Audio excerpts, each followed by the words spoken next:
অনেক দিন বাদে তোমাদের জন্য আবারও একটা সুন্দর শান্তিনিকেতনের ব্লগ নিয়ে চলে এলাম। এখন তো দোলের টাইম আর শান্তিনিকেতনে ভীষণ ভিড়, তাই ভাবলাম তোমাদের কিছু ইনফরমেশন শান্তিনিকেতন নিয়ে দিয়ে দিই, যাতে তোমরা যাওয়ার আগে একদম ফুল অ্যাওয়্যার থাকো। আমরা শান্তিনিকেতন গেছিলাম 2 দিনের জন্য। একদিনেই মোটামুটি ট্যুর কমপ্লিট হয়ে যায়, কিন্তু আমরা জাস্ট শান্তিনিকেতন জায়গাটা উপভোগ করবো বলে 2 দিন ছিলাম। আর আমরা গেছিলাম বাইকে করে। তোমরা পাবলিক ট্রান্সপোর্টও ইউজ করতে পারো। পাবলিক ট্রান্সপোর্টে গেলে আগের থেকে রিজার্ভেশন না করলেও দিনের দিন লোকাল ট্রেন করেও যাওয়া যায়। আমরা এখানে NH 114 দিয়ে যাচ্ছিলাম। আর যাওয়ার পথে এখানে বিশ্ব বাংলা ইউনিভার্সিটি খুলেছে কিছুদিন আগে, বিশ্বভারতী নয়, বিশ্ব বাংলা ইউনিভার্সিটি। তো বেশ বড় ক্যাম্পাসটা, তবে অনেকটাই অ্যাবান্ডেন্ট। তোমরা কেউ কি এই ক্যাম্পাস নিয়ে কিছু জানো? কারণ আমি শুনেছি যে খুব বেশি চলছে না। তারপর প্রথমেই চেক ইন করে নিলাম আমাদের রুমে। আমাদের রুমটা ছিল মাড হাউস। এই ফার্স্ট এরকম একদম বনের ভেতরের রুম হয়েছে, প্লাস একদম আমাদের স্বপ্নের মতন ছিল এই রুমটা। কারণ আমি অনেক রিসার্চ করে নিয়েছিলাম, কারণ আগের বারে শান্তিনিকেতনে আমরা একদমই শহরেতে মেন যেখানে ভুবনডাঙ্গা মার্কেটটা আছে ওর সামনে রুমে ছিলাম। তো আমার একটু শান্তিনিকেতনে জঙ্গলের মধ্যে বাড়ি হবে এরকম একটা ভাইবস ইচ্ছা করেছিল, তো একদমই তাই পেয়েছি। এর মধ্যে সমস্ত মডার্ন অ্যামিনিটিস আছে, স্টিল একটা মানে পুরনো প্রাচীনত্বের একটা টাচ ছিল। তার সাথে দোতলায় এরকম সুন্দর ব্যালকানি, এত সুন্দর। ভেতরে তোমার মিনি ফ্রিজ ছিল, চায়ের কেটলি, চা পাতা সব কিছুই দেওয়া ছিল, সব কিছু ছিল। তার সাথে এই ব্যালকানিটা তো উপরই পাও না। আমার তো রুমটা অত্যাধিকই সুন্দর লেগেছে। মানে জঙ্গল, পাশে বাগান। আর তাছাড়া এখানে এয়ারবিএনবিও সিস্টেম ছিল, তবে আমরা দুজন গেছি বলে নিজেরা রান্না করার ঝামেলা তুলিনি। তো এখানে রান্না করলেও এয়ারবিএনবি সিস্টেমও নেওয়া যায়। আর তাছাড়া আমরা যেই রুমটায় ছিলাম বাড়িটায়, সেই বাড়িটা ছাড়াও এখানে আরও 3-4টে বাড়ি ছিল। তো যে কোনো একটা বাড়ি নিলেই হয়, এখানে প্রচুর থাকার জায়গা। আর এটা specially homestay, not that hotel kind of things. তো আমাদের তো ভীষণ সুন্দর লেগেছে। তোমরা জাস্ট জায়গাটা দেখো, এত সুন্দর। কুয়ো রয়েছে, তোমার রয়েছে, দোলনা রয়েছে, এত ফুল, জাস্ট দুর্দান্ত।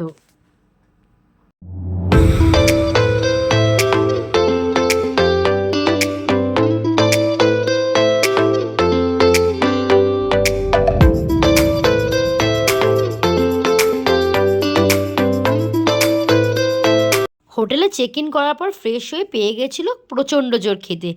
দিন চলে গেলাম সোনাঝুরির হাটের ভেতরে যেই রেস্টুরেন্ট প্লাস হোটেলটা আছে, Ram Shyam cafe and restaurant, ওখানে চলে গেলাম খেতে। এখানে আগের বছরও খেয়েছিলাম, কিন্তু এবারের এক্সপিরিয়েন্সটা আমাদের অত ভালো লাগেনি।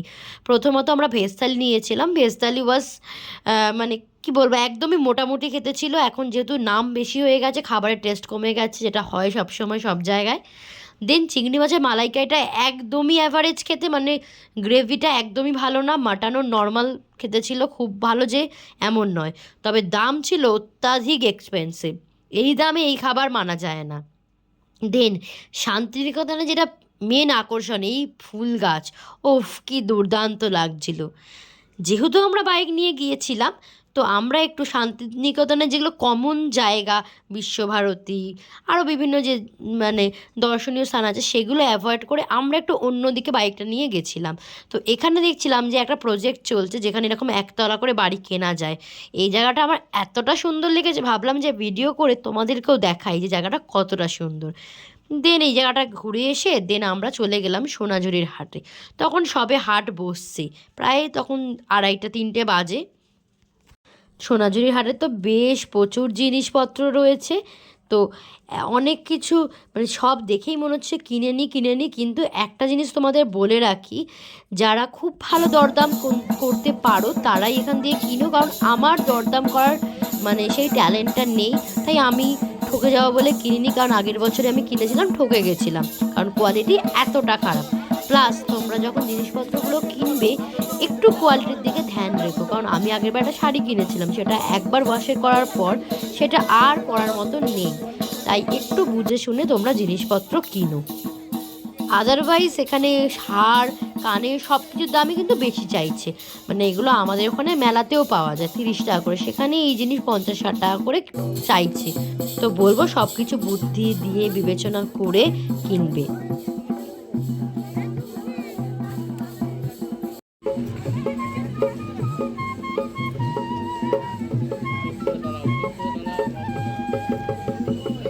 দেন সোনাঝুরির হাট দেখে চলে গেলাম বিশ্বভারতীরই অপোজিটে একটা গলি আছে যেখানে প্রচুর ফুড জয়েন্ট আছে আর খুব সবাই মিলে আড্ডা দেয়। ভীষণ সুন্দর জায়গাটা। এখানে চা একটু চিকেন পাকোড়া খেয়ে আমরা আবার আস্তে আস্তে রুমের দিকে চলে এলাম।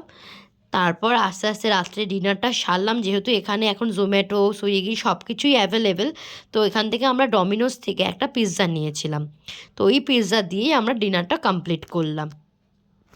তো তারপর হলো ডে টুতে স্টার্ট করলাম ডিয়ার পার্ক দিয়ে। ডিয়ার পার্ক লেখা ছিল, তবে এখানে আমি কোনো হরিণের দেখা পাইনি। যারা আমার ভিডিও দেখছো আর যারা শান্তিনিকেতন কিছুদিন আগেই গেছো, তারা প্লিজ বলো যে তারা কি ডিয়ার দেখতে পেয়েছো আদৌ। শান্তিনিকেতনে এই টাইমটা গেলে না তোমরা জায়গায় জায়গায় শুধু ফুল আর ফুল দেখতে পারবে, আর যেটা দেখে তোমার মন তো একদমই ভরে যাবে।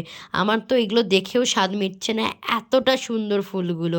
আর স্পেশালি শান্তিনিকেতনের রাস্তাগুলোতে যদি ড্রাইভ করা হয় না, এত সুন্দর লাগে তোমাদের কি বলবো।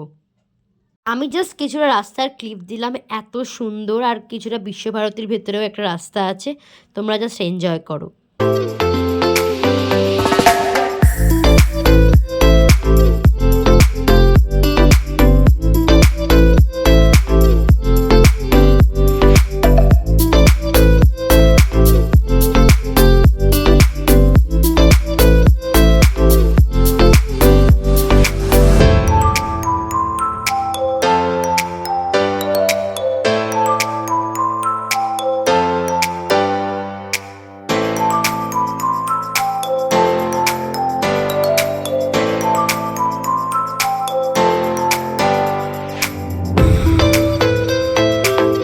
তারপর কিছুক্ষণ ঘুরে ঠুরে আমরা বিশ্বভারতীর অপোজিটে একটা গলির ভেতরে বাজারের সামনে এই দোকানটা দেখলাম, যে এই দোকানটা বেশ আমাদের ইউনিক লেগেছে। চায়ের কাপগুলো তো ইউনিক, তার সাথে দোকানটা নিজস্ব চা পাতা দিয়ে চা করে, প্লাস দিয়ে বিস্কুটগুলো ইন হাউস বানানো, যেটা বেশ সুন্দর লেগেছে। আর একটা মানে আড্ডা মারা দারুণ জায়গা, ছোট ছোট বসার জায়গা রয়েছে, বেশ সুন্দর জায়গাটা। তারপর চলে এলাম যে একটু ড্রেস ট্রেস চেঞ্জ করে এরপর যে শান্তিনিকেতনের মেন যে স্পটগুলো রয়েছে সেই জায়গাগুলো কভার করব বলে। শান্তিনিকেতন এসে শাড়ি না পরলে নিজেকে প্রচণ্ড অড লাগে, তাই আমিও শাড়ি পরে নিলাম, বেশ সুন্দর করে সেজেগুজে নিলাম। তারপর বেরিয়ে পড়লাম, যেই জায়গাগুলো দেখা হয়নি সেই জায়গাগুলো দেখব বলে। এই হচ্ছে কবিগুরু রবীন্দ্রনাথ ঠাকুরের স্মৃতি বিজারিত জায়গা বিশ্বভারতী শান্তিনিকেতন। আর এখানে রয়েছে অমর্ত্য সেনের বাড়ি, তাছাড়াও এখানে রয়েছে ছাতিমতলা, তাছাড়া রয়েছে উপাসনা গৃহ যেখানে আগে উপাসনা করা হতো। এগুলো বেশিরভাগ জায়গায় এখন ব্যারিকেড দেওয়া, কারণ এখানে অনেক প্রবলেমসের জন্য ব্যারিকেড করে রেখেছে। দেন সেকেন্ড স্পট ছিল সৃজনী শিল্পগ্রাম। এখানে ঢোকার জন্য একদমই স্বল্প মূল্যে টিকিট পাওয়া যায়, আর তারপরে তোমরা ঢুকে যেতে পারো। আর এখানে অনেক কিছু আছে দেখার মতন, তোমরা দেখতে থাকো।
তারপরে স্পট ছিল সুরুল রাজবাড়ি, যেখানে ঢোকার জন্য টিকিট লাগে, তবে ভেতরে তেমন কিছু নেই, যারা ফটোশ্যুট করতে যায় তাদের জন্য ভালো, তাই আমরা বাইরে থেকে ঘুরেই চলে এলাম।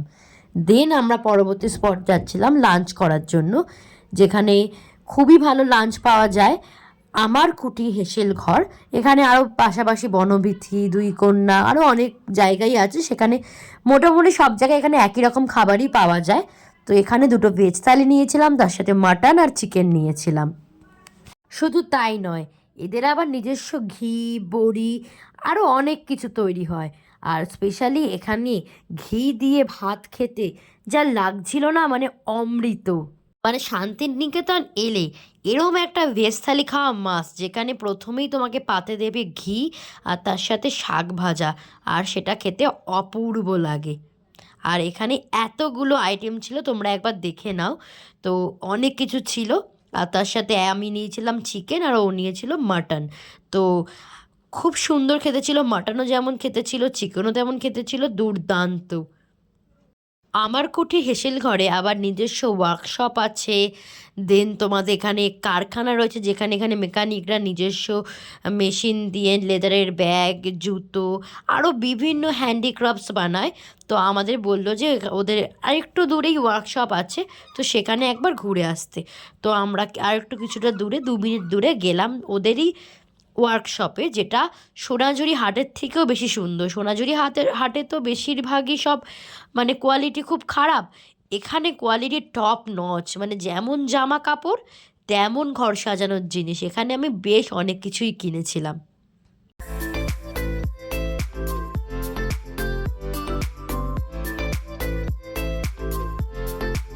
যে জুতোটা যেটা দেখছো সেটা আমি কিনেছিলাম। দেন তোমার এখান থেকে একটা গিফট করার জন্য ডায়েরি কিনেছিলাম। তারপরে আমার নিজের জন্য ব্যাগ নিয়েছিলাম, মায়ের জন্য ব্যাগ নিয়েছিলাম। বেশ সুন্দর সুন্দর জিনিসপত্র এখানে। আর তার থেকেও বড় কথা, সবই এখানে নিজস্ব বানানো।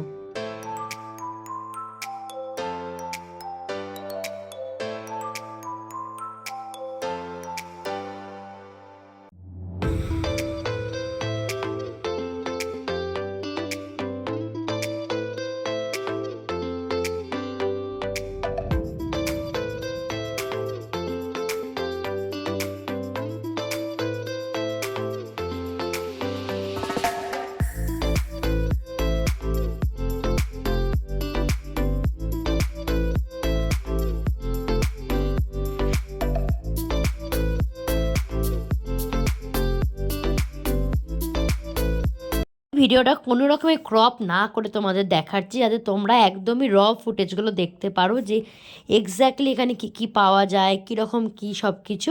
তাই জন্য আমি জাস্ট ভিডিওটা লেন্দি হয়েছে, কাইন্ডলি তোমরা একটু দেখো, তাহলে তোমরা বুঝতে পারবে। আর তারপরে এই ওয়ার্কশপের পেছনেই ছিল কোপাই নদী, সেই ফেমাস কোপাই নদী, যেই নদীর কথা উল্লেখ করেছিলেন রবীন্দ্রনাথ ঠাকুর তার অনেক গ্রন্থে। দেন ওখান থেকে বেরিয়ে লাস্টবার আর একবার সোনাঝুরি হাটে ঘুরে গেলাম, তো তোমাদের তাই একটু শেয়ার করে দিলাম। দেন দিনটা আস্তে আস্তে শেষ হলো।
তারপর আস্তে আস্তে সন্ধে পেরিয়ে রাত হলো।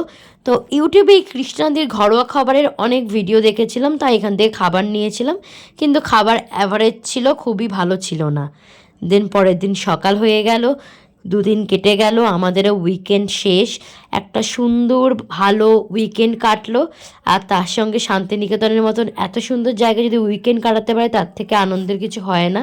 তো আস্তে আস্তে রুমটা ছেড়ে দিলাম, দেন ফেরার পথে লাঞ্চ করলাম মহামায়া হোটেল, যেটা একদমই বোলপুরে অবস্থিত আর যেটা খুবই ইউনিক, কারণ এখানে বিয়েবাড়ির মতন খাবার দেওয়া হয়, প্রত্যেকটা খাবার বালতি করে পাতে দেওয়া হয় একদম পুরনো দিনের স্টাইলে। এটা এক আলাদাই অনুভূতি ছিল, তোমরা কখনো পারলে যেও এই হোটেলটায়। আর দেন গান দিয়ে ভিডিওটা শেষ করলাম।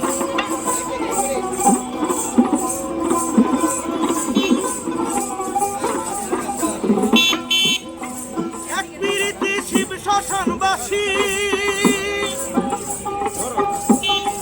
এক প্রীতি তাদের নিবে হলের সন্ন্যাসী, হলের সন্ন্যাসী গোবিন্দ পদ্মাবতী গোবিন্দ